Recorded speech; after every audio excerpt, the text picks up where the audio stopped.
Dear doctor Zee TV, నాకు 8 నెలల గర్భం. బ్లీడింగ్ అవుతున్నప్పుడు డాక్టర్ని కలిశాను. మాయా అంటే ప్లసెంటా సెపరేట్ అయింది అని డాక్టర్ అన్నారు. ఇలా ఎందుకు జరిగింది? తర్వాత బేబీ చనిపోయింది అన్నారు. దీనికి కారణాలేంటో తెలియచేయండి అంటూ అడుగుతున్నారు. ఈ ప్రశ్నకి గైనకాలజిస్ట్ డాక్టర్ జి వింధ్య గారు సమాధానమిస్తారు. దీన్ని మా భాషలో అబ్రప్షన్ అంటారమ్మా. దీనికి చాలా కారణాలు ఉంటాయి. మీకు ఏమైనా ప్రెగ్నెన్సీలో బీపీ ఉండిందా, లేకపోతే సడన్గా ఏమైనా కిందకి జారి కింద పడ్డా, మీకు ఏదైనా దెబ్బ తగిలినా, ఏదైనా యాక్సిడెంట్ అయినా మాయ ముందే సపరేట్ అయిపోతుంది. మాయ ముందే సపరేట్ అయిపోతే హెవీ బ్లీడింగ్ వస్తుంది. ఆ బ్లీడింగ్ వల్ల బేబీకి బ్లడ్ సప్లై లేక బేబీ చచ్చిపోవచ్చు. ఇంకొకటి మీకు కూడా బ్లడ్ అంతా పోయి మీకు కూడా అనీమియా వచ్చి ఇంకా ఫర్దర్గా ప్రాబ్లమ్స్ రావచ్చు.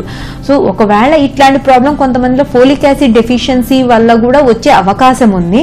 కాబట్టి ప్రెగ్నెన్సీ ఎప్పుడు ముందే ఫోలిక్ యాసిడ్ డెఫిషియన్సీ లేకుండా ఫోలిక్ యాసిడ్ కంటిన్యూస్గా వేసుకుంటూ ఉండాలి.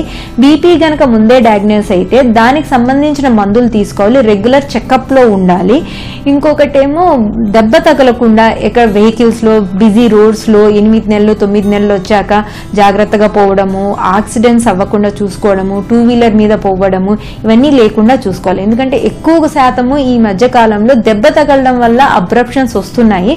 అంటే మాయ ముందే సపరేట్ అయిపోయి బేబీ చనిపోతుంది. కాబట్టి ఇవన్నీ లేకుండా చూసుకోవాలి. ఇంకా బీపీ ఒకసారి వచ్చింది అంటే దాన్ని కంట్రోల్లో పెట్టుకుంటే ఈ వచ్చే అవకాశం కూడా చాలా తగ్గిపోతుంది.